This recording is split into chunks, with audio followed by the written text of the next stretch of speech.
21st century, an era where it seems there's no room left for secrets. But one of the world's most secretive organizations, the Vatican, again finds itself at the center of a sinister mystery. On April 20th, 2025, it became known Pope Francis is dead. The announcement was brief, dry, but something about it was unsettling. Too much about this death seemed inconvenient, hidden, covered up.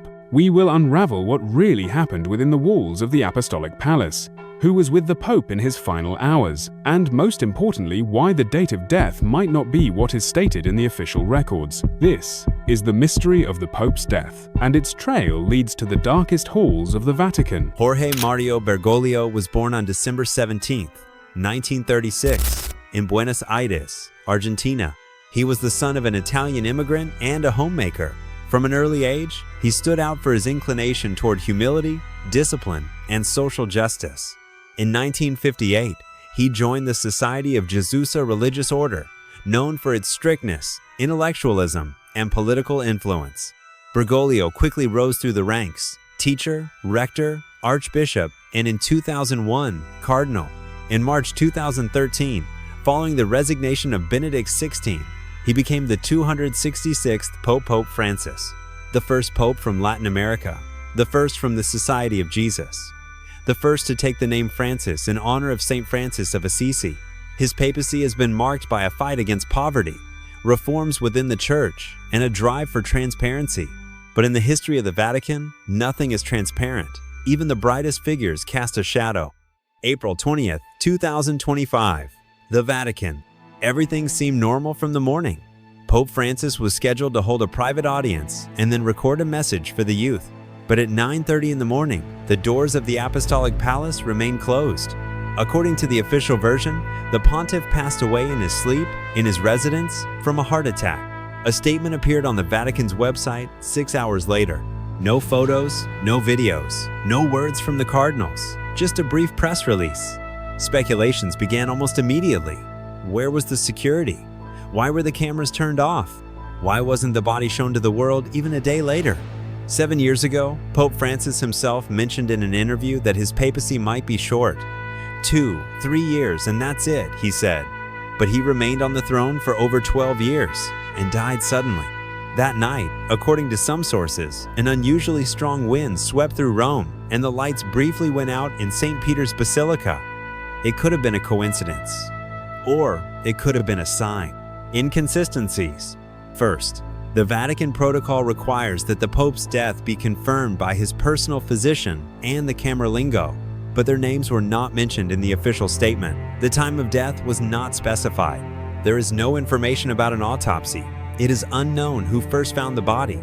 Second, according to unconfirmed reports, surveillance cameras in the Apostolic Palace were not functioning from 2 to 6 in the morning.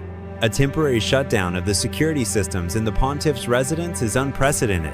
Third, by tradition, the Pope's body is displayed for public viewing the next day, but this time, access was restricted.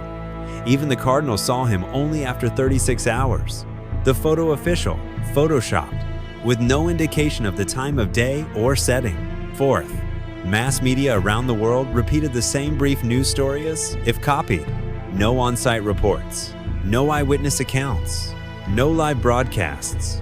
Finally, fifth, the announcement of the conclave appeared almost simultaneously with the death, as if everything was known in advance.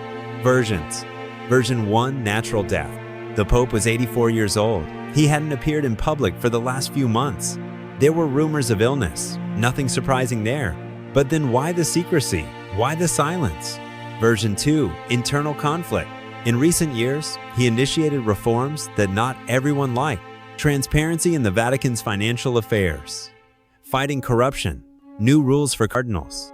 Perhaps he made enemies. Perhaps someone hurried the course of history. Version 3, staging. The death might have just been announced. No body, no date, no independent confirmation.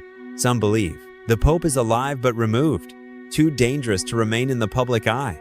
And finally, Version 4, symbolic death. The date April 20th, 2025 coincides with a rare astronomical event, an annular solar eclipse. Some see this as a sign, a transition, the end of an era, or the beginning of something new. Symbolism. April 20th, 2025. The date of the Pope's death coincided with an annular solar eclipse. In ancient times, eclipses were considered gateways between worlds, times of great change. On that same day, exactly 47 years ago, John Paul I, whose papacy lasted only 33 days, and whose death is also shrouded in mystery. The number 20 is a symbol of the completion of a major cycle in numerology. And the number 25 is a number of transition and spiritual transformation. According to the prophecies of Saint Malachi, after this pope, a time of great sorrow will come, the Church's final race to downfall. In several Catholic prophecies, signs in the heavens are mentioned specifically in the year 25. White smoke without a pope, shadows in the empty basilica, the clock on St. Peter's Tower, frozen at exactly 20 o'clock sound and clock. These signs come together to form one chilling picture. Perhaps we have witnessed the beginning of the predicted era. Conclusion. The death of the Pope on April 20th, 2025 has left too many questions unanswered.